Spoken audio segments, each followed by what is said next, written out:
ছেলে, মহারাজ নাকি নতুন বছরে নতুন কিছু করার জন্য কি সব ভাবনা চিন্তার কাজ দিয়েছেন। হ্যাঁ? তা এইভাবে শুয়ে বসে কি ভাবা হচ্ছে শুনি। হ্যাঁ?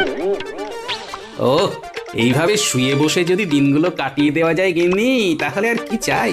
তাই তো, বসে বসে মুখের সামনে সবকিছু পেয়ে যাচ্ছে কিনা তাই। তাই তো বলছি, কই দাও তো গিন্নি, বলি গুড়ি মুড় কি দেবে, চারটি দাও দেখি, একটু মুখ নাড়ি। বলি বসে বসে মুখ না নেড়ে একটু গতটা নাড়াও না।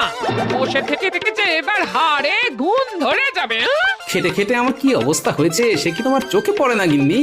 আর কি সেই চেহারা আছে আমার? ও বাবা, যা আছে সে তো শুধু ভুঁড়ি আর ভুঁড়ি। তাও তুমি বলছো কি অবস্থা। হ্যাঁ? আহা গিন্নি, রাগ করছো কেন? লোকে লম্বায় বাড়ে, আমি না হয় আড়ে বাড়লাম, তাতে হয়েছেটা কি বলো তো? হবে আবার কি, কিছুই হয়নি। থাকো থাকো থাকো তুমি এখানে এইভাবে বসে।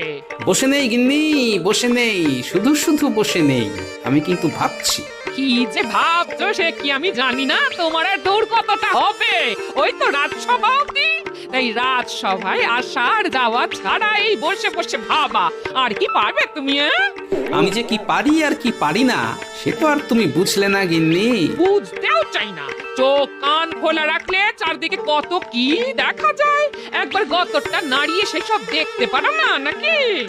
বেশ তো, তবে তাই করবো। কে কি করছে দেখে তারপর না হয় নিজে কিছু একটা